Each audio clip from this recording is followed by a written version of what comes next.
In this video, I will be discussing self-referential structure. In particular, I will be discussing what is a linked list, how it is created, how a node is inserted at the end of the linked list, and how to traverse and search a linked list. Finally, how to delete a node from the linked list. So let's go.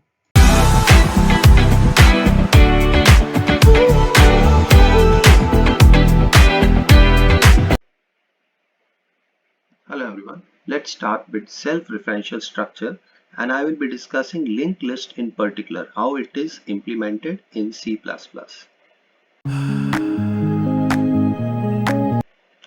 अब self referential structure क्या होता है? एक structure जिसमें at least एक ऐसा member जरूर होता है जो पॉइंट करता है structure of the same type, इसलिए इसका नाम सेल्फ रेफरेंशियल स्ट्रक्चर होता है। और ये हमें बहुत ही एफिशिएंट, फ्लेक्सिबल, डायनेमिक, हायरार्किकल और स्केलेबल डेटा स्ट्रक्चर्स को क्रिएट करने में मदद करता है। जैसे कि हमारे पास बहुत सारे डेटा स्ट्रक्चर्स होते हैं, पर उनमें जिनमें लिंक डेटा स्ट्रक्चर्स होते हैं जिसमें sequential connections between the elements यानी कि अगर हम नॉर्मली बात करेंगे तो आगे जाके नोड्स की फॉर्म में हम इसको यूज करेंगे। तो अगर किसी के बीच में लिंक डेटा स्ट्रक्चर और सीक्वेंशियल कनेक्शन मेंटेन करने हो तो वहां पे ये यूज किए जाते हैं। जैसे कि हम इस वीडियो में डिस्कस करेंगे लिंक लिस्ट। लिंक लिस्ट क्या होता है? एक चेन लाइक स्ट्रक्चर होता है जिसमें ईच नोड, इसमें जो एलिमेंट होते हैं उसको नोड बोलते हैं और वो हर एलिमेंट पॉइंट करता है नेक्स्ट नोड को। तो इसके अलावा स्टैक और क्यू की अगर हम लिंक लिस्ट के साथ इंप्लीमेंटेशन करते हैं और डायनेमिकली ऐड और रिमूव एलिमेंट्स, तो उस केस में भी हम इसको यूज करते हैं self referential structure. Binary trees जिसके अंदर एक लेफ्ट और राइट चाइल्ड होता है और each node points to the same, क्योंकि लेफ्ट और राइट चाइल्ड भी एक नोड ही होता है, इसलिए यहाँ पे सेल्फ रेफरेंशियल स्ट्रक्चर यूज होते हैं। ग्राफ के केस में जहां पे कॉम्प्लेक्स नेटवर्क्स को एस्टेब्लिश करना होता है और adjacency list of connection of nodes. तो यानी कि इन सभी डेटा स्ट्रक्चर में आप नोटिस कीजिए कि इंपॉर्टेंट क्या है कि वो जो एक नोड होता है it points to the next node यहाँ पे। और इसी तरह लिंक लिस्ट में भी स्टैक और क्यूज के भी ट्रीज के केस में each node point two the left and right child. तो यहाँ पे जब भी हमारे पास एटलीस्ट एक ऐसा मेंबर एक स्ट्रक्चर में हो जो पॉइंट करे to the structure of same type, उसको हम कहते हैं सेल्फ रेफरेंशियल स्ट्रक्चर। और अब हम डिस्कस करते हैं लिंक लिस्ट और उसके सारे ऑपरेशंस एक एक करके। तो लिंक लिस्ट क्या होता है? लिंक लिस्ट एक लीनियर डेटा स्ट्रक्चर है। लीनियर का मतलब क्या होता है? इसके आगे सक्सेसर भी एक होता है और प्रेडेसेसर भी होता है, और इनमें जो एलिमेंट्स होते हैं उनको हम क्या कहते हैं? नोड्स। ठीक है, और नोड्स क्या होते हैं? आपस में लिंक्ड होते हैं टू फॉर्म अ लिस्ट। जैसे कि ईच नोड कंसिस्ट ऑफ, अब इसमें जो हर नोड होता है इसमें उसके दो पार्ट्स होते हैं, डेटा पार्ट या इन्फो पार्ट, और एक होता है लिंक पार्ट। जैसे कि इन्फो पार्ट, अब एक आपको एक यहाँ पे एक हमारे पास नोड कैसे बनता है, इसमें इन्फो पार्ट क्या होता है जिसमें एक्चुअल डाटा या कुछ इंफॉर्मेशन होती है जो वैल्यू हमने स्टोर करनी है। और लिंक पार्ट के अंदर क्या होता है? लिंक पार्ट में होता है एक पॉइंटर जो पॉइंट करता है नेक्स्ट नोड को इन द लिंक लिस्ट। ठीक है, तो इस तरह से ये चेन बन जाती है, चेन ऑफ नोड्स। अब इसमें एक नोड दूसरे नोड को सेम टाइप के पॉइंट कर रहा है, तो इसलिए हम इसको सेल्फ रेफरेंशियल स्ट्रक्चर के साथ इंप्लीमेंट करते हैं। और इसमें लिंक लिस्ट में खासियत क्या होती है? जो पॉइंटर होता है लास्ट नोड का, वो एक नल पॉइंटर होता है या नल पीटीआर जैसे सी प्लस प्लस में, और ये इंडिकेट करता है एंड ऑफ द लिस्ट। और इसको हम शो करते हैं क्रॉस सिंबल डाल के, जैसे कि आप यहाँ पे देख सकते हैं। उसके अलावा अब बिगनिंग को आइडेंटिफाई करने के लिए हम एक हेड पॉइंटर लेते हैं जो पॉइंट करता है first node in the link list. तो ऐसे ही एक लिंक लिस्ट की चेन ऑफ नोड्स बनती है जिसमें हम बिगनिंग को आइडेंटिफाई करते हैं हेड पॉइंटर के साथ और एंड को पॉइंट करते हैं नल पॉइंटर के साथ, यानी कि यहाँ पे जाके हमें इंफॉर्मेशन होती है। और हर नोड के दो पार्ट्स होते हैं, इन्फो पार्ट और लिंक पार्ट। इन्फो पार्ट में एक्चुअल वैल्यू जो कि इसके अंदर होती है इसको स्टोर किया जाता है, और लिंक पार्ट में एक पॉइंटर होता है जो पॉइंट करता है नेक्स्ट नोड को इन द लिंक लिस्ट। अब लिंक लिस्ट को इम्प्लीमेंटेशन करने के लिए हमें स्ट्रक्चर्स की जरूरत पड़ती है। और कौन से स्ट्रक्चर? Self referential structure. अब हमें मालूम है कि लिंक लिस्ट में कलेक्शन ऑफ नोड्स होते हैं, ठीक है, और हर नोड के अंदर एक वैल्यू होती है डाटा पार्ट जिसको हम कहते हैं, और एक होती है रेफरेंस पॉइंटर। एक पॉइंटर होता है जो कि पॉइंट कर रहा होता है नेक्स्ट नोड को ऑफ द सेम टाइप। आप इसमें देखिए कि हमारे पास दो वैल्यूज है। एक है इन्फो पार्ट यानी कि इंटीजर टाइप, और दूसरा है पॉइंटर टू द सेम। तो इस केस में हम क्या करेंगे कि हमारे पास क्योंकि अलग अलग होमोजीनियस है डाटा जो हमने स्टोर करना है, तो इसलिए हमारे पास यहाँ पे बेस्ट क्या होगा कि हम इसको स्ट्रक्चर्स की मदद के साथ इंप्लीमेंट करते हैं। क्योंकि इसमें जो नोड होगा इसके अंदर जो एक तो डाटा टाइप उसकी स्ट्रक्चर होगी क्योंकि इसमें होमोजीनियस टाइप्स है। एक फॉर एग्जांपल एक तो वैल्यू है और दूसरी क्या है एक reference pointer to the next node, और इनको हम लिंक करके दोबारा को फॉर्म अ लिस्ट। ठीक है, तो यहाँ पे हम एक स्ट्रक्चर क्रिएट करेंगे और इसका नाम हम लिख लेते हैं नोड, क्योंकि हमने लिंक लिस्ट में उसका नाम हम नोड कहते हैं। अब इसमें जो इन्फो पार्ट है या उसको हम डाटा पार्ट भी बोल देते हैं, और पॉइंटर है। अब यहाँ पे देखें ये एक पॉइंटर है, उसका नाम हो गया नेक्स्ट। अब ये पॉइंटर है, इसके लिए सिंबल ये लगा दिया। अब ये पॉइंट किसको कर रहा है, अपने आप एक नोड को अपने टाइप के, इसलिए इसको सेल्फ रेफरेंशियल स्ट्रक्चर बोलते हैं। तो यहाँ पे इसकी जो टाइप होगी वो नोड ही होगी। जब भी ऐसी कोई डाटा, ऐसी भी कोई इम्प्लीमेंटेशन स्ट्रक्चर की होती है जहां पे वो अपने ही टाइप को पॉइंट कर रहा होता है एक मेंबर एटलीस्ट, तो उसको हम कह रहे होते हैं सेल्फ रेफरेंशियल स्ट्रक्चर। हाँ, अगर अगर ये डेटा पार्ट की जगह मल्टीपल फील्ड्स होती हैं तो हर मेंबर के कॉरस्पॉन्डिंग हम वो इंफॉर्मेशन ऐड कर लेते हैं। जैसे फॉर एग्जांपल हम नोट, यहाँ पे ऊपर हमने 10 ही डाला है, पर यहाँ पे अगर हमने किसी का रोल नंबर, नेम, परसेंटेज और फिर हमने एक पॉइंटर, तो ये हम ऐसे वैल्यू पार्ट को, जो इन्फो पार्ट है या डाटा पार्ट है, उसको हम ऐसे भी रिप्रेजेंट कर सकते हैं। तो हमारी ये इस तरह से इंफॉर्मेशन मेंटेन करने में हेल्प करता है। अब लिंक लिस्ट के ऑपरेशंस, तो सबसे पहले हमें लिंक लिस्ट का नोड क्रिएट करना होता है। तो यहाँ पे हमने ये टाइप है जो हमने नोड की बनाई है। अब इसको क्रिएट करने के लिए हम एक क्रिएट नोड नाम का फंक्शन बनाएंगे और इसको हम पास करेंगे जो वैल्यू जो हमने इसको देनी है, फिर इसको हम मेमोरी देंगे। तो मेमोरी हम डायनेमिकली दे रहे हैं न्यू पॉइंटर, न्यू ऑपरेटर की मदद के साथ। और यहाँ पे नोड है क्योंकि वो हमने नोड ही क्रिएट करना है, तो इस तरह से। और पॉइंटर, ये न्यू नोड इसका नाम रख दिया हमने, यानी कि जो नया नोड क्रिएट होगा। और ये पॉइंटर है टू द नोड, क्योंकि ये पॉइंटर वेरिएबल होगा, तो इसलिए हमने यहाँ पे लिख दिया नोड पॉइंटर। अब ये इस तरह से इसको मेमोरी क्रिएट होने के बाद ये ऐसा नजर आएगा। अब उसको असाइन करेंगे वैल्यू। तो आपको मालूम है, आपने अभी अभी स्ट्रक्चर में पढ़ा कि अगर ये ऐसे पॉइंटर्स के साथ अगर हमने एक्सेस करना हो तो हम एरो ऑपरेटर यूज करते हैं, और हमने इसको वैल्यू वो दे दी। अब नेक्स्ट इसका पॉइंटर पार्ट है, तो न्यू नोड का नेक्स्ट पार्ट जो हमने यहाँ पे हमने नल पीटीआर शो कर दिया, यानी कि ये नोड हमने ये इस तरह से क्रिएट कर लिया और हमने इसको पॉइंटर को return a pointer to the newly created node. तो यहाँ पे पॉइंटर हमने, इसलिए हम यहाँ पे लिखेंगे रिटर्न न्यू नोड, और साथ में हम इसकी रिटर्न टाइप क्या मेंशन करेंगे, नोड स्टार। तो इस चीज का आपको इस तरह से नोड क्रिएट करनी है।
में नजर आए।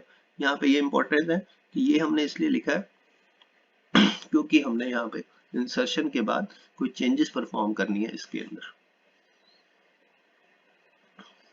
अब क्रिएट अ न्यू नोड। सबसे पहले जो हमने पीछे फंक्शन यूज बनाया जिसमें नोड क्रिएशन का, इसलिए हमने फंक्शन बना लिया कि वो स्टेटमेंट्स बार बार लिखनी ना पड़े। तो यहाँ पे हम क्रिएट नोड को कॉल करेंगे, उसको वैल्यू पास करनी है, ये हमने पीछे देखा है। उसके बाद ये जब क्रिएट हो जाएगा तो ये पॉइंट न्यू नोड बन जाएगा, और इसको हम न्यू नोड क्या होता है, एक पॉइंटर होगा नोड टाइप को, तो इसलिए नोड स्टार भी लिखना। ये हमने न्यू नोड क्रिएट कर लिया। अगर तो लिस्ट एम्प्टी है, जैसे शुरू में अगर वो लिस्ट एम्प्टी है तो उस केस में head is equal to null pointer होगा, और अगर हेड नल पॉइंटर होगा तो वो फर्स्ट नोड ऐड हो जाएगा। तो इसलिए हम लिखेंगे head is equal to new node और सिंपली रिटर्न कर दें। यहाँ पे देखिए head is equal to new node. अब ये भी पॉइंटर है और ये भी पॉइंटर है, क्योंकि हमने यहाँ पे देखिए ये हेड को ऊपर हमने पॉइंटर बताया हुआ है और यहाँ पे भी हमने, तो इसलिए असाइन करके इक्वल टू सिंबल आ रहा है। ये चीज की इंपॉर्टेंस है, दो पॉइंटर टाइप्स हैं इसलिए हम इक्वेट कर रहे हैं। अब हमने लिस्ट एम्प्टी है तो वो पहले शुरुआत में ऐड हो जाएगा। So we will add this new node as the first node and return, क्योंकि हमारे पास initially head pointer null pointer है, यानी कि लिंक लिस्ट एम्प्टी पड़ी है, तो जो नोड ऐड होगा वो फर्स्ट नोड ही होगा। अब आगे कंटिन्यू करते हैं। तो यहाँ पे आप देखिए कि अगर हमारे पास पहले वो सारे स्टेटमेंट जो हमने पीछे कंटिन्यू किए हैं उसके आगे चलते ही हम पहले भी समझा चुके हैं। अब हमने एक पॉइंटर सेट किया, set a pointer temp to the first node. अगर मान लो वो फर्स्ट नोड लिंक लिस्ट में और भी एलिमेंट्स पड़े हुए हैं तो हमने ट्रावर्स करना पड़ेगा। ये देख लो, अगर लिंक लिस्ट पहले एम्प्टी थी, अगर वो एम्प्टी नहीं है तो हमने यहाँ पे क्या किया, temp is equal temp point नाम का एक पॉइंटर वेरिएबल ले लिया, और वो किसको पॉइंट आउट कर रहा है, हेड को। यानी कि आप यहाँ पे देख, हेड का मतलब क्या है कि जिसको हेड पॉइंट कर रहा है उसी को टेम्प पॉइंट कर रहा है। अब हम ट्रावर्सिंग करेंगे टू द लास्ट नोड, क्योंकि हमने कहा है कि इंसर्शन एट द हमने एंड परफॉर्म करनी है, तो हम इसलिए आइटरेशन करेंगे। तो आइटरेट करने के लिए बार बार सेम स्टेप्स होंगे until the no more nodes. तो यहाँ पे हमने लिखना है कि टेम्प का नेक्स्ट पार्ट जब तक नल पॉइंटर ना हो जाए। नल पॉइंटर क्यों, क्योंकि लिंक लिस्ट का जो लास्ट नोड होता है उसका पॉइंटर क्या होता है, null. On each pointer on each iteration हम आगे मूव करेंगे। मैंने यहाँ पे सिर्फ दो नोड्स बताए हैं, ठीक है, आपके पास और भी हो सकते हैं। तो हम हर बारी मूव कैसे करेंगे, टेम्प के नेक्स्ट पार्ट, मतलब टेम्प अब नेक्स्ट पार्ट को पॉइंट आउट करे, और ये एरो ऑपरेटर। तो यहाँ पे देखिए अब ये यहाँ पे मूव कर गए। अब लिंक द न्यू नोड, इसका ये मतलब है कि इसका जो टेम्प का नेक्स्ट पार्ट है, अब इसको हमने ऐड करना है एंड पे, तो हमने ये लिंक कर दिया। ये देखिए ऐसे लिंक हो जाएगा। अब इस फंक्शन का क्रिएट हो गया, यानी कि एट द एंड हमने इंसर्ट कर दिया। इसको कॉल कैसे करना है, बस ऐसे मेन फंक्शन में हम इसको ऐसे कॉल कर लेंगे।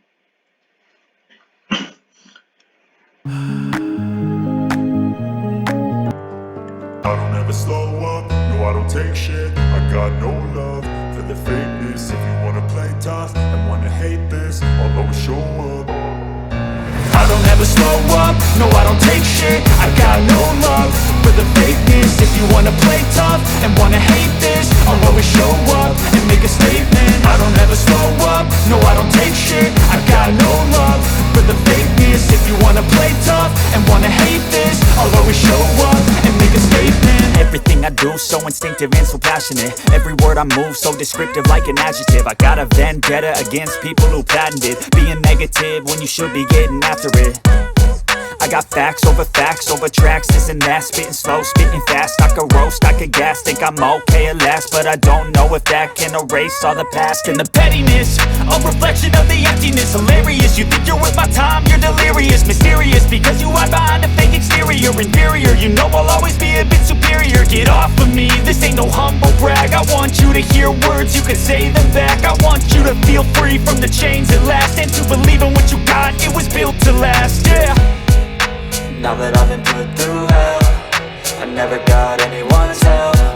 I had to do it all myself. I don't ever slow up, no I don't take shit. I got no love for the fakeness. If you wanna play tough and wanna hate this, I'll always show up and make a statement. I don't ever slow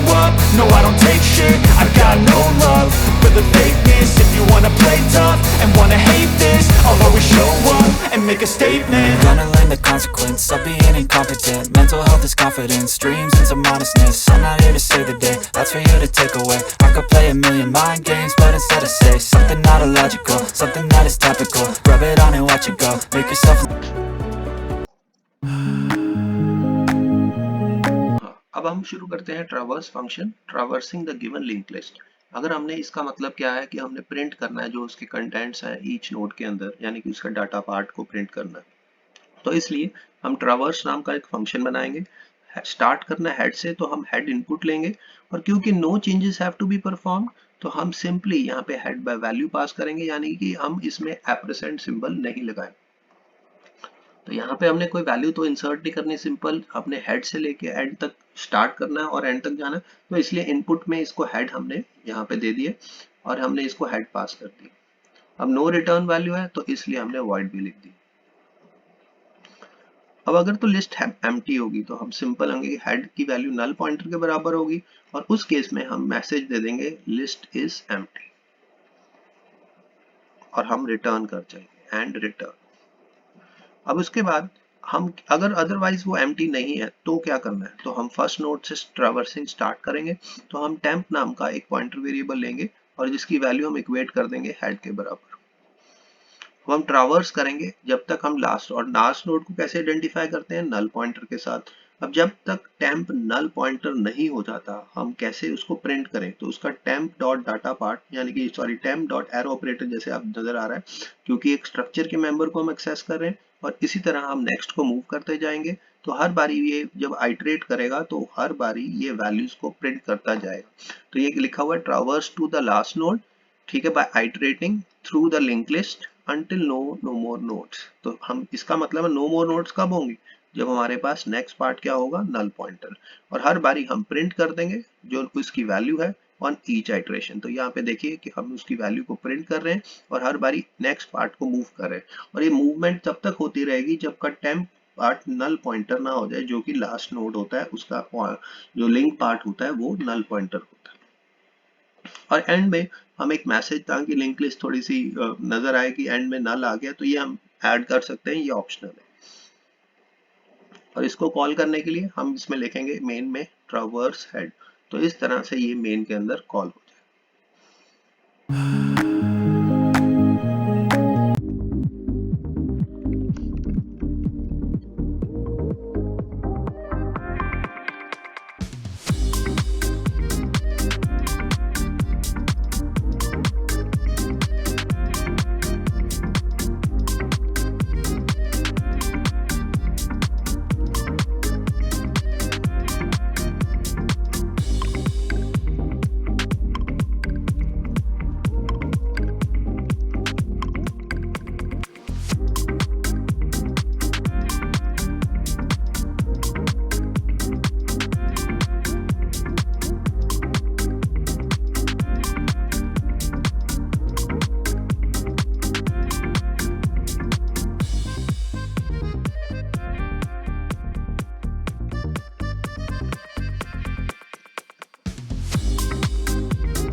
अब हम search के लिए operation करते हैं, यानी कि अगर हमने कोई आइटम के लिए सर्च करना है for a node in a given value, तो सर्च को आइडेंटिफाई करने के लिए हमें सर्च वैल्यू गिवन होनी चाहिए, और अगर हमने गिवन लिंक लिस्ट में सर्च करना है और हमें इसको रिटर्न करनी है इस लोकेशन, यहाँ पे बहुत इंपॉर्टेंट है, अगेन हमने चेंजेस परफॉर्म नहीं करनी तो हेड और वैल्यू पास करेंगे, और इसलिए हम यहाँ पे हेड बाय वैल्यू यानी कि हम एम्परसेंड नहीं लगाएंगे। और क्योंकि यहाँ पे हमने कहा है return its location, तो but obvious it will return a pointer to the node containing the desired value और null pointer, तो हर केस में pointer रिटर्न करना है, तो हम यहाँ पे लिखेंगे node star। अब हमने क्या करना है, set a pointer temp to the first node. अब हमने फर्स्ट नोड को स्टार्ट करना है, तो हमने टेम्प नाम का एक पॉइंटर वेरिएबल ले लिया और हमने पॉइंटर वेरिएबल के इसका नोड को ही पॉइंट आउट करेगा, तो इसमें क्योंकि ये हेड हो गया तो हेड की लिख दी। अब हम आइटरेट करेंगे, ठीक है। आइटरेट कैसे करेंगे, लिंक लिस्ट के थ्रू। जब तक नल पॉइंटर नहीं हो जाता क्या करें, चेक कि अगर उस टेम्प का जो वैल्यू हम सर्च कर रहे हैं यानी कि उसका data part, if the data field of the current node matches the value, अब ये करंट नोड है इस वक्त क्योंकि टेम्प के अंदर जो करंट वैल्यू है ये वाली होगी, अगर तो वो मैच कर जाती है तो उस केस में हम रिटर्न कर देंगे कि नोड हमें मिल गया है और रिटर्न कर दो मैच कर दिया। पर अगर वो मैच नहीं करता यानी कि if not found in the current node, तो हमें आगे मूव करना पड़ेगा। तो उसके लिए हम लिखेंगे temp is equal to temp next, और फाइनली हम ऐसे चलते रहेंगे। अब एंड में हम, क्योंकि अगर वो सारा ये स्टेप्स परफॉर्म आइटरेशन होने के बाद भी अगर वो नहीं मिलता तो नोड नॉट फाउंड होगा और उस केस में हमें नल पॉइंटर रिटर्न करना है। तो यहाँ पे लिखा है if the loop exits without finding a value, then return a null pointer to indicate no node with a given value exists. अब हमारे पास इसको कॉल कैसे करना है, तो इसलिए हमने ये जो कोड बनाया हुआ है इसको कॉल करने का हम आपको तरीका बताते हैं। इस केस में हम कॉल करेंगे मेन के अंदर, जो वैल्यू हम स्पेसिफाई करेंगे उसको हम सर्च वैल्यू दे देंगे और ये वैल्यू हम इसको पास करेंगे। अगर इसकी जो रिटर्न वैल्यू है इफ रिजल्ट, तो नोड विद वैल्यू अगर आ गई है तो search value is found, otherwise it is not found.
अब हम नेक्स्ट ऑपरेशन पे चलते हैं जो एक अगेन इसमें चेंजेस परफॉर्म करने वाला है, वो है डिलीट। तो हम यहाँ पे क्या करेंगे, to delete a node from a link list with a given data value.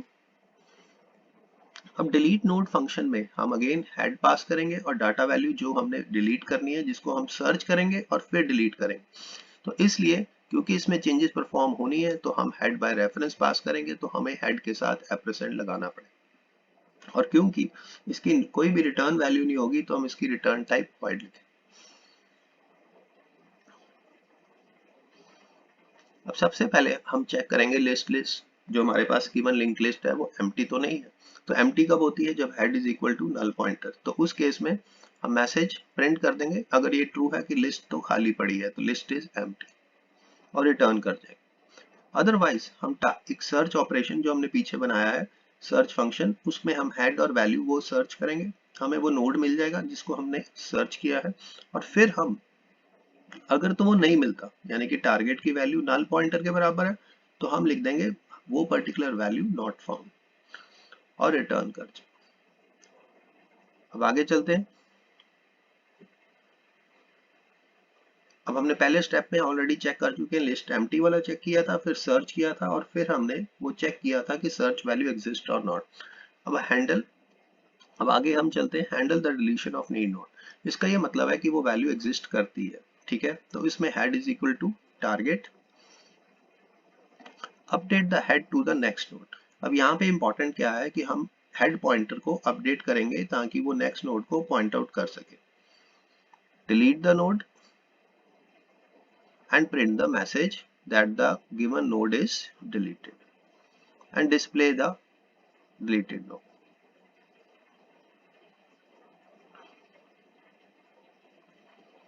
अब आगे चलते, पहला step check if list is empty, अब सारे स्टेप्स कर चुके हैं।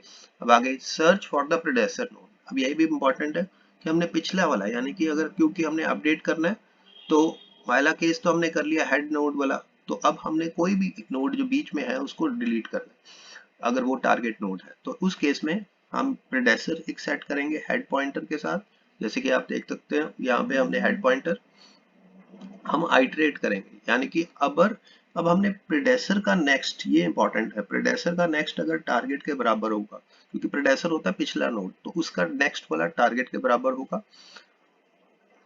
हाँ, अब इस केस में check if same as the target. अब यहाँ पे हमने लिखा है is not equal to the target, ठीक है। तो हम आगे चलेंगे, नेक्स्ट पार्ट पे जाएंगे, तो यहाँ पे हम आइटरेट, इस स्टेप में, आइटरेशन वाले स्टेप में नेक्स्ट पे मूव करेंगे। अब अगर हमें वो मिल जाता है तो हम हेड पॉइंट प्रेडेसेसर का next is equal to target का नेक्स्ट सेट कर देंगे। तो यहाँ पे अगर हम बात करें, मैं छोटी सी एक डायग्राम बनाता हूँ कि अगर ये हमारे पास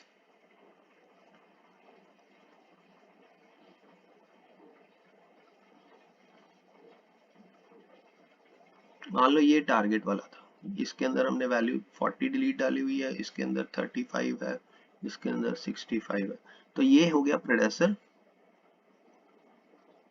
ठीक है। अब इसका जो नेक्स्ट पार्ट होगा, यानी कि ये वाला पार्ट, इसको हम किसको सेट करेंगे, इसके नेक्स्ट पार्ट, यानी कि इसका नेक्स्ट पार्ट कौन किसको पॉइंट आउट कर रहा है, इसको, ये इसको पॉइंट आउट कर रहा है, तो ये वाला पार्ट हम इसको पॉइंट आउट करने के लिए ये स्टेप लिख रहे हैं, यानी कि predecessor next is equal to target next. अब हम एंड में डिलीट कर देंगे मेमोरी जो उसको एलोकेट की है, यानी कि delete the memory that is allocated to the given node। ये हमें क्योंकि C++ में ऑटोमेटिक गार्बेज कलेक्शन नहीं होती, तो ये मैन्युअली करना पड़ता है।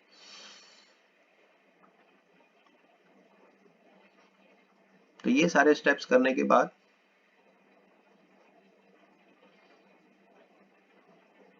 अब प्रिंट द मैसेज कि हमने वो नोड डिलीट कर दिया, और जो भी अपडेटेड लिस्ट है उसको प्रिंट करने के लिए हमने ट्रावर्स फंक्शन कॉल कर लिया। इस तरह से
subscribed, like, share